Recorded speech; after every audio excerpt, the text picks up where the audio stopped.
Bonjour, bienvenue à tous sur le ballon français. On est une chaîne qui à la fois regarde l'actualité de la Ligue 1 de manière assez spécifique, mais aussi sur la Ligue 1, je sélectionne les meilleurs matchs à regarder donc via la croustillante, propose des pronostics. Donc on essaie d'être le plus euh, travailleur possible, d'apporter de la statistique, à la fois lier la passion et le chiffre.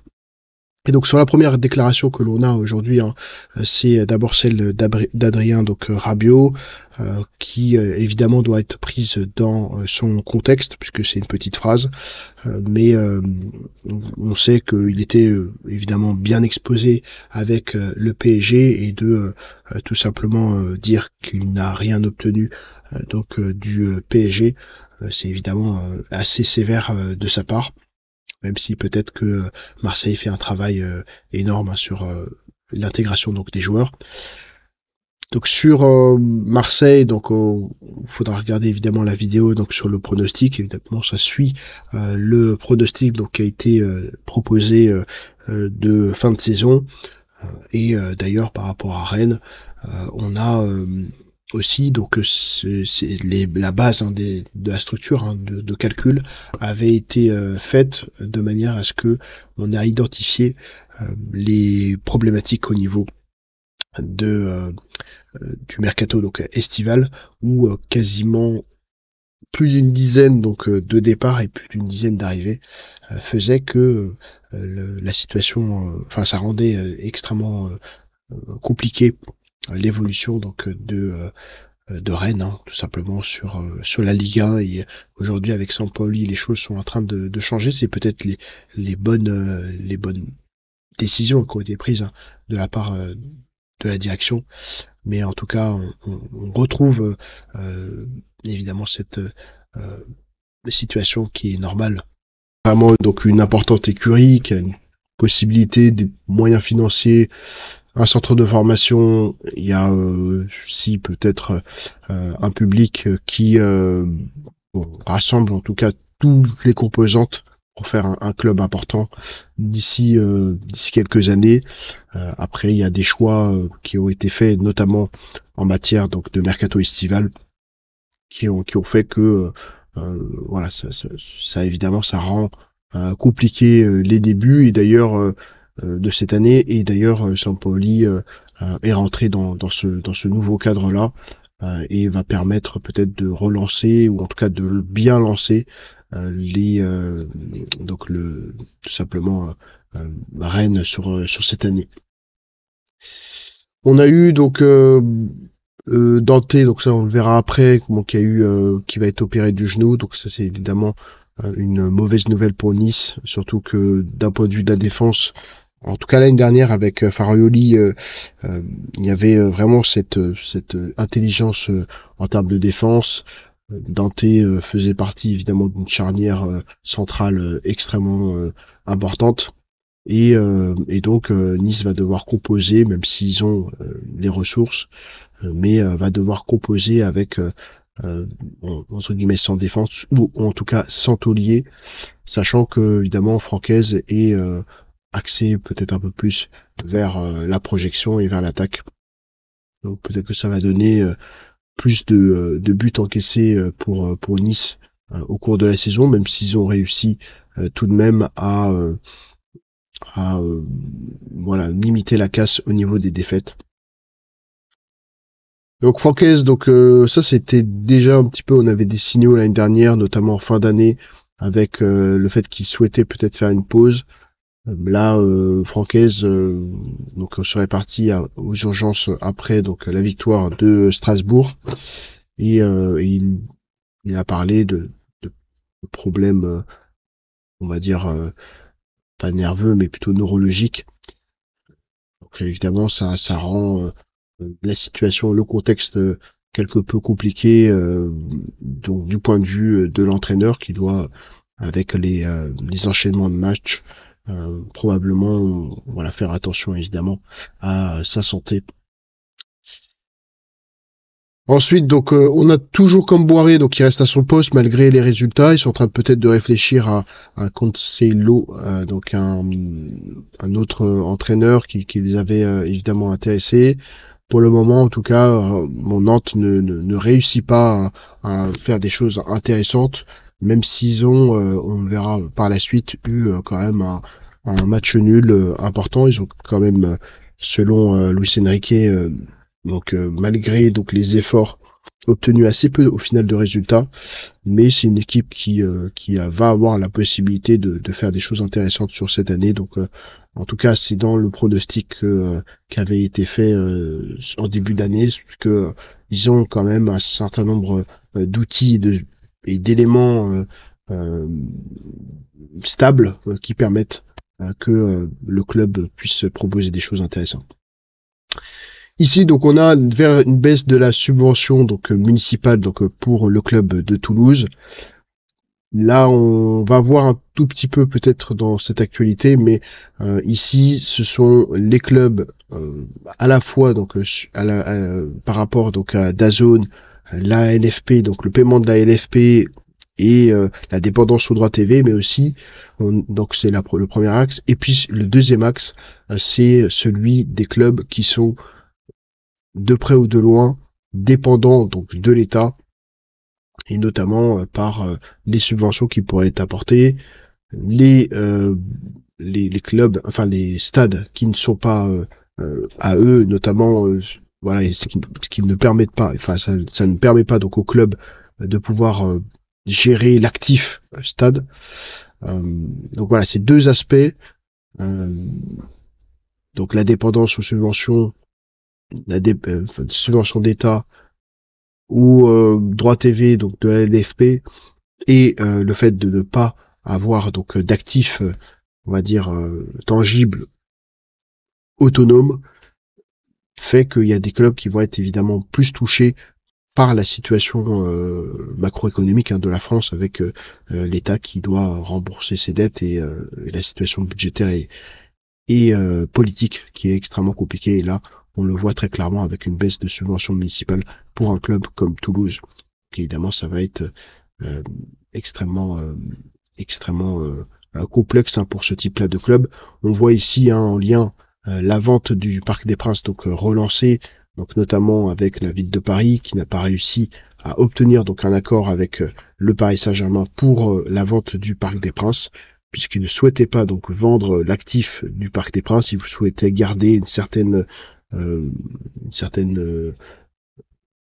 certain fruit ou usufruit du stade et du coup donc laisser tout simplement en tout cas dans les échanges qui ont eu et il laissait donc le Paris Saint-Germain payer en fait les payer bon tout ce qu'il y a globalement à payer si je grossis un petit peu le trait mais il gardait en fait une partie de la propriété du Parc des Princes, donc c'est pour ça qu'ils sont en train de réfléchir évidemment à faire, on va dire, une Jean-Michel Aulas, c'est-à-dire de construire leur stade pour avoir leur actif et ainsi bénéficier de l'ensemble des produits et des services qui pourraient être vendus via ce stade. Le DAZN donc a proposé une nouvelle promotion, donc là actuellement ils sont à 19,99€ pour l'ensemble de la Ligue 1 au lieu de 29,99€ et ils avaient proposé à 14,99€, quelque chose comme ça. Donc là on se rapproche des prix de marché, notamment près des 12€, notamment d'Amazon Prime. Ce qui est un petit peu compliqué et qu'on voit aussi aujourd'hui, on le verra par la suite, c'est que la culture a quelque peu changé avec l'utilisation de nouvelles façons de visionner en fait de foot, soit de plus du tout le visionner, donc là c'est évidemment très dangereux, soit d'aller au stade, donc c'est-à-dire que les revenus reviennent donc au stade, donc ça c'est plutôt évidemment intéressant, soit d'utiliser d'autres moyens, d'autres outils qui vont en fait tout simplement rentrer dans les habitudes et comme DAZN a un certain nombre d'objectifs en termes de nombre de clients, ça rend évidemment compliqué l'exercice. C'est pour ça qu'il faut très progressivement, mais sûrement, aller vers les prix du marché. D'ailleurs, une vidéo a été faite spécifique sur DAZN sur leur stratégie commerciale.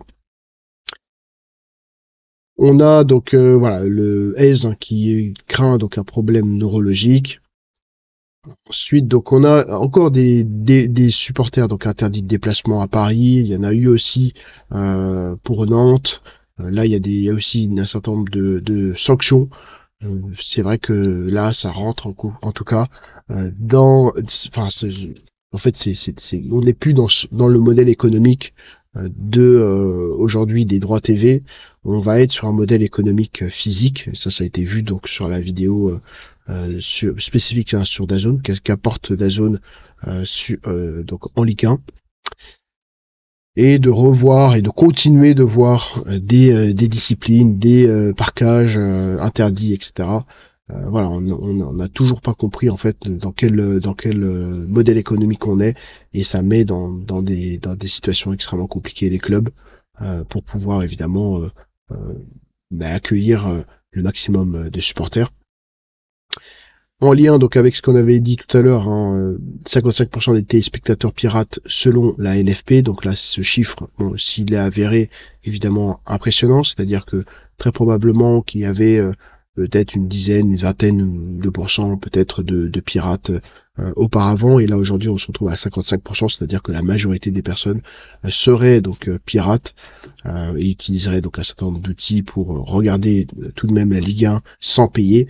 C'est-à-dire que là, la DAZN notamment, mais aussi la LFP qui sera impactée directement ou indirectement, sont en train d'assister en fait à un changement de culture par rapport au foot. Et là, à partir du moment où c'est la majorité qui va tout simplement regarder par d'autres biais, en fait on est sur vraiment sur la fin d'un modèle en fait. Donc c'est pour ça qu'il y a cet objectif des 1 an, notamment d'atteindre 1,5 million d'abonnés. Ça on l'a vu.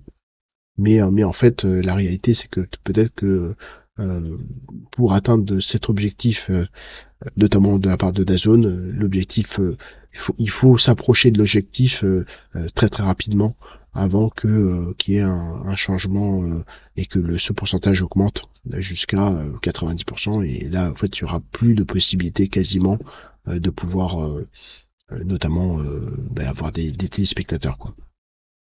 Donc, du coup les droits TV baisseront par la suite. Sampaoli donc parle de changer l'image du club, que l'équipe change. Donc ça c'est ses objectifs, notamment de transmettre de l'enthousiasme aux supporters. Donc ça c'est quelque chose qui est intéressant.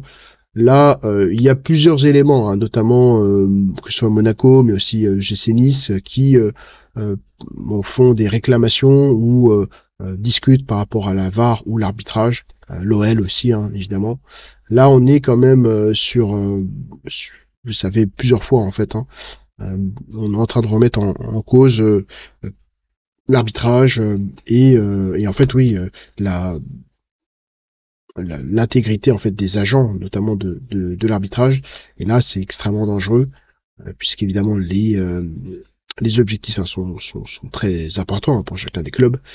Il y a des prises de risques qui sont importantes, surtout aujourd'hui, et on pourrait assister en fait à un changement, en tout cas de méthode, qui pourrait être apporté par les clubs, et de remettre en cause systématiquement donc l'arbitrage.